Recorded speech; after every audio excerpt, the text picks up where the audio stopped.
Why does the internet suck so bad? Because you're in the middle of the ocean.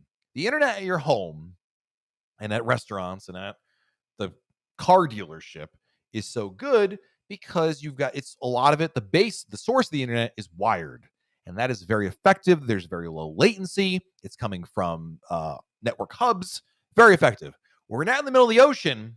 You're getting it from the sky. It's coming from the satellites, and as you might imagine, the distance between space and your ship is a little longer than the distance between your house and the cable company or the phone company or even the satellite the cell tower nearby. So essentially that's what it has to deal with, and the technology for satellite internet has not quite reached the same parity as the land-based internet. It is getting there, and there's some good hope that in the future it will get a lot better with things like maybe Starlink that Royal Caribbean may or may not be leveraging.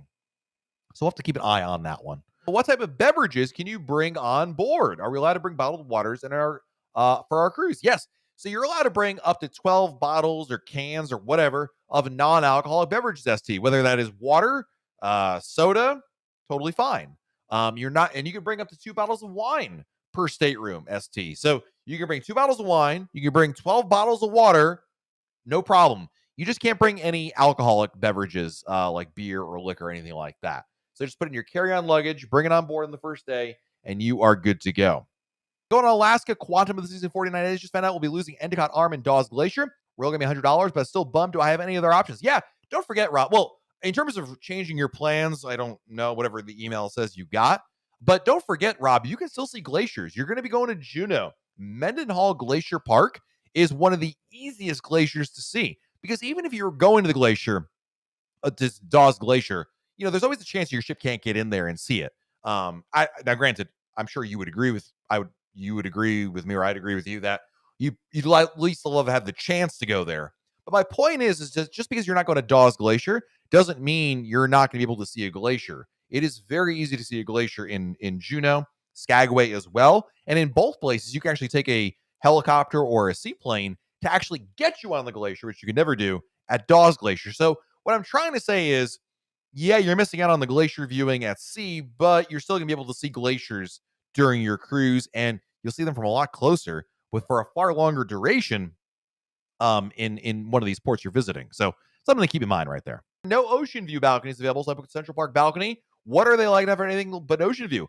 I love Central Park balconies. Essentially, it's exactly like an ocean view balcony. Instead of the view of the ocean, you have a view of course, Central Park neighborhood. And the nice thing about that, Sharon, is that you have a really great view for people watching what's going on down there. During the daytime, it's like people watching. At nighttime, there's live music. There's usually like an instrumental of some kind, whether it's a guitarist or a violinist who performs down there. And it's kind of cool that they have that. You can hear it from your balcony. It's really serene and calming. I really enjoy it quite a bit. I'll be honest with you, Sharon. In a world in which most balconies are ocean view, it's nice to change it up a little bit, have a little more variety. So the fact that you're doing Central Park balcony is a nice change of pace. I think you'll like the differences right there. What are your favorite excursions and ports of calls for an Alaskan cruise? Juneau has so much to do in Juneau. I mean, the glacier. There's the sheer variety of things you can do really makes Juneau stand out. I think really Juneau. I loved Haines, but Haines like it's just a small town feel to it. So it's unlike all the other cruise ports. I'm not sure that there's the best things to do there, but there were cool things to do there. So I like that. But I would say probably Juneau, Ketchikan, Skagway. Sitka wasn't bad. And then maybe Haines. Let's put it that way. When will Royal Caribbean release the design of Icon of the Seas? Boy, I wish I knew the answer to this one as well, man. Trust me, I would love for this information to come out from a variety of reasons. Chief among them, I'm excited to see it as well, but don't have an answer on that one. Yeah. I rarely hear about adventure. This is any tips about this ship. I went on adventure for 2 sailings when cruising first restarted. Love the Voyager class. It's got a Zoomy on the promenade, the only Royal Caribbean ship that has a Zoomy on the promenade. Kind of a neat little thing about that.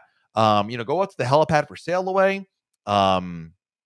It's a fun ship, great crew. I generally think any tips that you've heard about the Voyager class are pretty interchangeable when it comes to adventure of the seas as well. Of the Quantum class or higher, which ship would be the most inexpensive? I think you mean the least expensive. Yeah, whatever.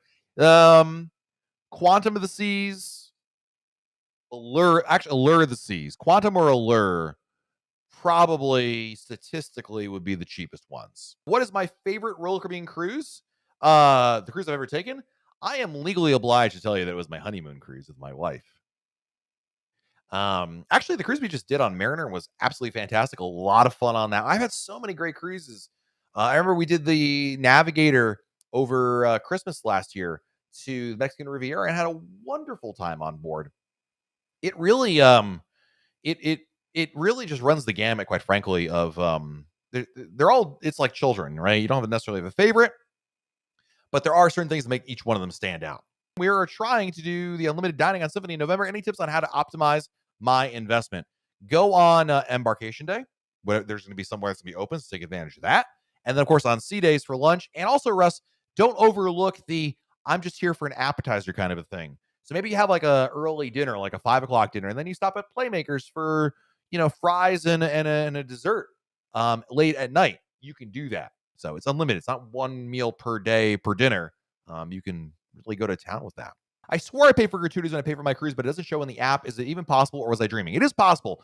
Forget the app for a second, Power Director. What you want to do is when you book the cruise, you got you got a what's it called, an invoice from either your travel agent or Roller Caribbean. It will list it on there. It will say prepaid gratuities. The gratuities will not show up in the app. It won't tell you one way or another if you have them or not. So if you're trying to figure out if you have them or not, well, you could obviously, if you book through Royal Caribbean, you could call them directly. If you book through a travel agent, contact your travel agent. But when you booked your cruise, you should have gotten an email invoice with like your name and your sail date and your price and all that. And there'd be a line item for prepaid gratuities if you prepaid gratuities. Is Oasis Class a great ship for a first ever cruise? Yes. In fact, Drew, if you were to ask me, Matt, what ship should I go on as a first time cruiser? I would tell you, go on an Oasis Class ship. I think it's perfect for a first timer. I don't usually add in gratuity. Should I have? Is it much of a savings?